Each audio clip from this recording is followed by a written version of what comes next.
आज के राज्य युवा मितान सम्मेलन में उपस्थित हमारे बीच में देश के नेता, हम सब के नेता और भारत जोड़ो यात्रा में 3,500 किलोमीटर से अधिक कन्याकुमारी से लेकर कश्मीर तक पैदल चलने वाले हमारे देश के लोकप्रिय नेता माननीय श्री राहुल गांधी जी, एक बार जोरदार हमारे पूरा युवा साथियों से अपील है, जोरदार एक बार ताली बजाकर स्वागत करिए। और इस कार्यक्रम में उपस्थित हमारे छत्तीसगढ़ के मुखिया मुख्यमंत्री माननीय श्री भूपेश बघेल जी और माननीय कुमारी सैलजा जी प्रभारी छत्तीसगढ़, माननीय चरणदास महंत जी, हमारे स्पीकर साहब माननीय टीएस बाबा, उप मुख्यमंत्री छत्तीसगढ़ शासन, हमारे वरिष्ठ मंत्री माननीय श्री ताम्रध्वज साहू जी, वरिष्ठ मंत्री माननीय रविंद्र चौबे जी और तमाम हमारे मंत्रिमंडल के साथीगण और हमारे सांसद फूलोदेवी नेताम जी, रंजीता रंजन जी और तमाम हमारे विधायक, निगम मंडल के अध्यक्ष और हमारे पार्टी के वरिष्ठ नेतागण, मंचासीन और इस मंच के सामने बैठे बस्तर से लेके सरगुजा तक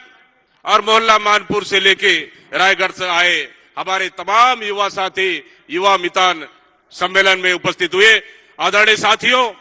आज इस छत्तीसगढ़ के धरती पर बहुत सौभाग्य है, सौभाग्यशाली है हम युवाओं के बीच में युवाओं को संबोधन करने के लिए हमारे देश के नेता माननीय श्री राहुल गांधी जी उपस्थित हैं। आदरणीय साथियों, मैं धन्यवाद देता हूं हमारे नेता माननीय राहुल गांधी जी को, जिन्होंने कश्मीर से लेकर कन्याकुमारी से लेकर कश्मीर तक 3,500 किलोमीटर देश के बदलाव के लिए, देश के परिवर्तन के लिए और देश के केंद्र सरकार को उखाड़ कर फेंकने के लिए उन्होंने एक पैदल यात्रा निकालकर देश को संदेश दिया। आदरणीय साथियों, आज देश बंटवारा की ओर है, आज देश आग की लपेटों में है, उसको अगर शांत करना है तो निश्चित रूप से माननीय राहुल गांधी जी ने एक शांति का संदेश पैगाम लेकर देश के आज कन्याकुमारी से लेकर कश्मीर तक पहुंचे। आदरणीय साथियों, ये युवा सम्मेलन आज माननीय राहुल गांधी जी, ये युवा सम्मेलन सरकार और जनता के बीच की कड़ी है, जो सरकार की योजनाओं को लेकर जनता तक जाते हैं और जनता के बीच में सरकार की योजनाओं को जानकारी देना, उनको लागू करवाना, उनको मदद करना, सुख दुख में साथ देना, ये युवा मितान के सम्मेलन में हमारे चाहे कार्यकर्ता ये तन मन धन से लगे हुए हैं। आदरणीय साथियों, मैं माननीय राहुल गांधी जी से कहना चाहता हूं कि हमारे छत्तीसगढ़ में इस 4.5 साल के 4.25 साल की सरकार में बेहतर काम हुआ है। आपके निर्देशन में और कांग्रेस पार्टी की सरकार ने माननीय मुख्यमंत्री भूपेश बघेल जी के नेतृत्व में बस्तर से लेकर सरगुजा तक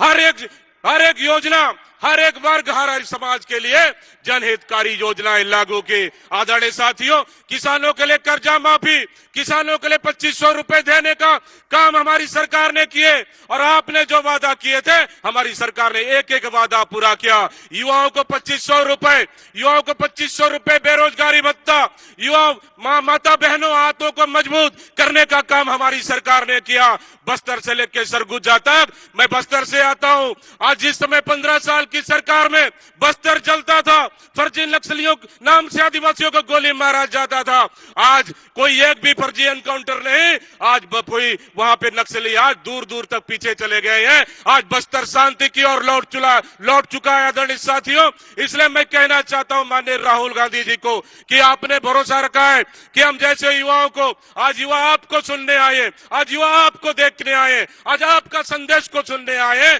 छत्तीसगढ़ के युवा आपके मार्गदर्शन में काम करना चाहते हैं, आपके संदेश लेकर काम करना चाहते हैं और आपने हमेशा भरोसा किया है, एक युवा को भरोसा किया है, छत्तीसगढ़ प्रदेश कांग्रेस का आपने जिम्मेदारी दी। निश्चित रूप से मैं बहुत बहुत धन्यवाद और दिल से आभार देता हूं। ये युवा आपके साथ पूरा युवाओं का टोली खड़ा है, युवाओं का फौज है। भरोसा रखिए कि युवाओं के साथ मिलकर छत्तीसगढ़ में दोबारा 75 सीट से ज्यादा जीतकर हम सरकार बनाएंगे। ये सरकार गांव गरीब का सरकार होगा, यह सरकार युवाओं का सरकार होगा, यह सरकार किसानों का सरकार होगा, यह सरकार आदिवासियों का सरकार होगा, यह सरकार पिछड़े वर्गों का सरकार होगा। यह सरकार, क्योंकि हमें उन विचारधाराओं से लड़ना है जो देश के बांटने वाली ताकत से लड़ना है, जो छत्तीसगढ़ में आकर झूठ की राजनीति करते हैं, जो छत्तीसगढ़ में आकर नफरत फैलाने का काम कर रहे हैं। आदरणीय साथियों, क्योंकि सवाल छत्तीसगढ़ का नहीं, ये छत्तीसगढ़ का स्वाभिमान का सवाल है, सवाल छत्तीसगढ़ की अस्मिता का सवाल है, यह सवाल छत्तीसगढ़ की संस्कृति का सवाल है। और छत्तीसगढ़ की संस्कृति को बचाना है तो निश्चित रूप से कांग्रेस को फिर से दोबारा हमको सत्ता में लाना है, सरकार बनाना है। ये युवा आपके साथ कदम से कदम मिलाकर चलेंगे, कदम से कदम मिलाकर आगे बढ़ेंगे और छत्तीसगढ़ में दोबारा कांग्रेस की सरकार बनाएंगे। इन्हीं शब्दों के साथ आज आपका संदेश हम लोग को सुनना है। बहुत बहुत धन्यवाद देते हुए, अपने वाणी को विराम देते हुए, जय भारत, जय छत्तीसगढ़, जय हिंद, बहुत बहुत धन्यवाद। राहुल गांधी जिंदाबाद, राहुल गांधी जिंदाबाद, बहुत बहुत धन्यवाद।